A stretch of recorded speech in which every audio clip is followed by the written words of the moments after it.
पनौती बहू। किसी की वजह से अगर कोई काम रुकता ही चला जाता है तो लोग उसे पनौती कहने लगते हैं। अरे आज हम लोगों की जूस की फैक्ट्री का माल ट्रक में लद कर शहर जा रहा है। डिलीवरी होते ही पेमेंट भी आ जाएगी। लाखों रुपए का माल है। लेकिन थोड़ी ही देर में रितु का पति दौड़ता हुआ आता है। पिताजी, पिताजी, वो जूस से भरा ट्रक पलट गया। सारा जूस पास की नाली में बह गया। हे भगवान, तेरी शादी के बाद ये पहली बार ऐसा हुआ है। मैं तो बोल ही रहा था कि इस लड़की की कुंडली बनवा लो। देखा, आए दिन नुकसान। बेचारी रितु पर्दे के पीछे से ससुर की बात सुन रही थी, लेकिन करती भी तो क्या, कहती भी तो क्या। अरे रितु, क्यों उदास होती हो? मुझे भरोसा है तुम ही मेरे घर की लक्ष्मी हो। आई आई आई आई आई आई! अरे मेरे पैर में चोट लग गई है रितु, जरा चल डॉक्टर को दिखाते हैं। रितु सास के साथ डॉक्टर के घर जा ही रही होती है कि उसका पैर फंस जाता है और वो सास पर गिर जाती है। हाय रे, पहले से पैर टूटा था, अब ऊपर से मेरे ऊपर गिर गई। हे भगवान, उठा ले मुझे भगवान। अये, अये, अये, कोई उठाओ तो मुझे। हाँ सासू माँ, लाइए हाथ दीजिए, यहाँ बैठिए, मैं पानी लेकर आती हूँ। अरे अब तो डॉक्टर भी चला गया होगा। अरे इस लड़की के कारण पता नहीं मैं अपने पैरों पर खड़ी भी हो पाऊंगी कि नहीं। माँ, बहुत घबराहट हो रही है। कल मेरी अपनी खुद की फैक्ट्री शुरू होने वाली है। पता नहीं कैसा रहेगा मेरे लिए बिजनेस। अरे क्यों नहीं बेटा, अच्छा होगा। इतनी लगन और मेहनत जो की है तूने, बस तेरी बीवी का मनहूस साया ना पड़े। अरे जब से आई है कुछ ना कुछ मनहूस होता ही चला जा रहा है। कैसी बात कर रही हो माँ? एक तो वो अपना घर परिवार छोड़कर हमारे लिए यहाँ आई है, और तुम हो कि... दिन बीतते हैं और एक दिन। निकल इस घर से, मैं कहती हूँ निकल। जब से यह लड़की मेरे घर की बहू बनी है, हर जगह घाटा, हर जगह नुकसान। कभी सास का पैर टूट रहा है तो कभी जूस का ट्रक ही गिर जा रहा है। अरे अब तो हद ही हो गई। मेरे बेटे का इतना भारी एक्सीडेंट कि वो कोमा में चला गया। वो तो शुक्र है कि जान बच गई। नहीं नहीं, हम ऐसी लड़की को अपने घर में रख ही नहीं सकते। अब तो रितु को भी लगने लगता है कि वो मनहूस है। वो चुपचाप घर छोड़कर निकल जाती है। चलते चलते रितु एक जंगल में झोपड़ी में पहुंच जाती है, जहां एक साधु तपस्या कर रहे होते हैं। आ गए बेटी, क्यों परेशान होती है? ये तो जीवन का नियम है। इंसान हमेशा नकारात्मक चीजों को ही सुनता, देखता और समझता है। किसी की अच्छाई उसे नजर ही नहीं आती। आपने मुझे बेटी कहा है तो शरण भी दे दीजिए बाबा।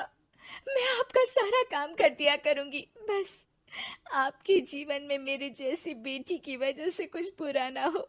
साधु आंख बंद करके मुस्कुराता है और रितु उनके घर की बेटी बन जाती है। पिताजी, भोजन तैयार है, आकर खा लीजिए।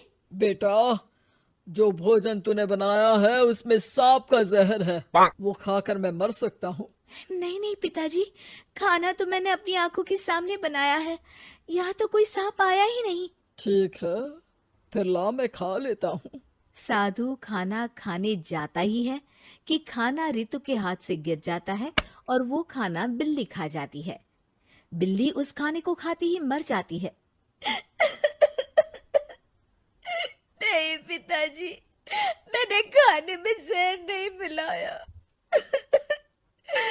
मुझे इस बात का पता नहीं पिताजी। मैं ये बात जानता हूँ। खाने में जहर का मिलना और इस खाने का गिरना, ये तो पहले से ही तय था। इसमें तुमने कुछ नहीं किया है बेटी। रितु समझ नहीं पाती कि क्या हो रहा है। वो रोने लगती है और साधु को अपनी सारी कहानी सुना देती है कि कैसे उसके ससुराल वालों ने उसे पनौती मान लिया था। साधु मुस्कुराकर कहता है, बेटी, क्या चाहती हो तुम? क्या तुम जीवन भर यहाँ रहना चाहती हो या फिर अपने ससुराल जाना चाहती हो? पिताजी, मैं ससुराल जाना चाहती हूँ क्योंकि वहां मेरी जरूरत है। मैं चाहती हूँ कि मेरे ससुराल वाले मुझे पनौती यानी कि मनहूस ना समझे। उन लोगों को पता चले कि मैं उन लोगों का भला ही चाहती हूँ। ठीक है बेटा, ऐसा ही होगा। तो कल मेरे साथ चलना। दोनों अगले दिन रितु के ससुराल जाते हैं, जहाँ साधु के साथ रितु को देखकर सास कहती है, अरे वाह रे करम चली, हम लोगों के घर में तूफान लाकर चैन ना मिला तुझे। जब जादू टोटका करने के लिए ये बाबा बाबा बुलाकर किसी को लेकर आई है। नाना माँ जी, ये तो मेरे धर्म के पिताजी हैं, मुझे ससुराल वापस छोड़ने आए हैं। ये तो बस पिता का धर्म निभा रहे हैं, इन्हें कुछ मत कहिए। वाह जी वाह, 4 महीने बाद आज ही अपने पैरों पर खड़ा हुआ हूँ और ये मनहूस फिर से आ गई। इस बार क्या जान लेके जाएगी? अरे मेरी भी सिर्फ टांग में फ्रैक्चर था, अब ये आ गई है तो पक्का टांग काटनी ही पड़ेगी। हे भगवान, पिछली बार तो जूस का पूरा ट्रक ही पलट गया था, इस बार तो पक्का फैक्ट्री में ताला ही लग जाएगा। रितु के नए साधु पिता सबकी बात गौर से सुन रहे थे। फिर वो बोल पड़ते हैं, मैं आप लोगों को कुछ दिखाना चाहता हूँ। वो साथ में गोला लाए थे। उस गोला में वो सबको कुछ दिखाते हैं। वो दिन दिखाते हैं जब जूस से भरा ट्रक गिरता है। पास के कुछ जानवर उस गिरे जूस को पीते हैं और वहीं मर जाते हैं। देखो, इस जूस में तुम्हारे फैक्ट्री के मैनेजर ने जहर डाला था। अच्छा हुआ वो ट्रक गिरा, वरना पूरा परिवार जीवन भर के लिए जेल में होता। हे भगवान, तब तो न जाने कितने लोगों की मौत हो जाती इस जूस को पीकर।